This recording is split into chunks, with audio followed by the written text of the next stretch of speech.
The music world, often a beacon of rebellion and rhythm, was plunged into mourning with the sudden passing of PoorStacy, the Florida-based rapper whose raw lyricism and unfiltered energy carved a niche in the underground hip-hop scene.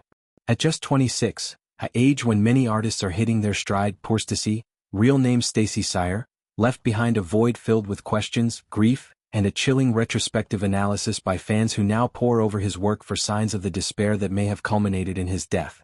Official reports from the Palm Beach County Medical Examiner and Boca Raton Police Department paint a picture of a medical emergency at a Boca Raton hotel, with no initial evidence of foul play.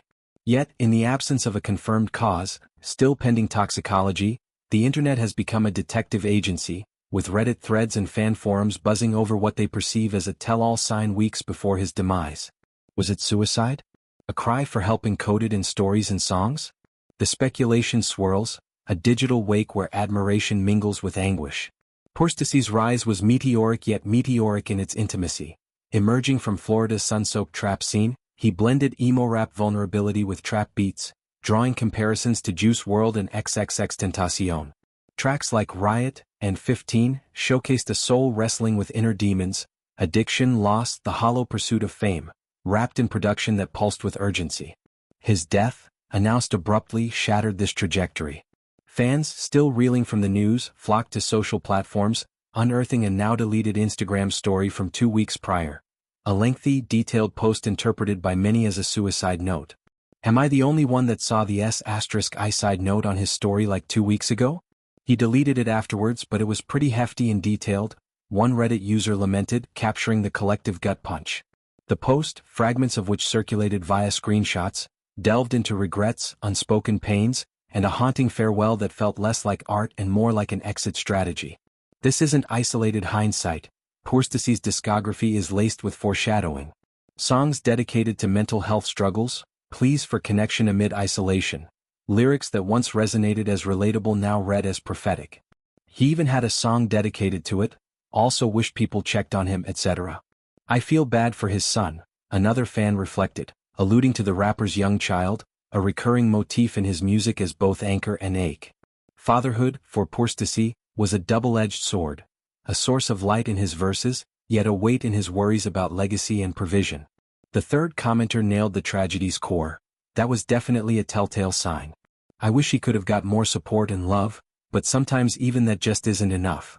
It's a sentiment echoing the broader crisis in hip-hop, where artists like Mac Miller and Lil Peep have fallen to similar shadows, their warnings dismissed as stylistic flair until too late. Complicating the narrative, a friend's bold claim, that PoorStacy was alive, the death a hoax, briefly ignited hope, a desperate grasp at denial in grief's early haze. But authorities quashed this swiftly, their confirmation a cold anchor pulling fans back to reality. The hotel incident, described vaguely as a medical emergency, fuels the void. Was it overdose, undetected illness, or deliberate act? At 26, PoorStacy was at a crossroads, tour dates lined up, a sophomore project teased, making his exit all the more jarring.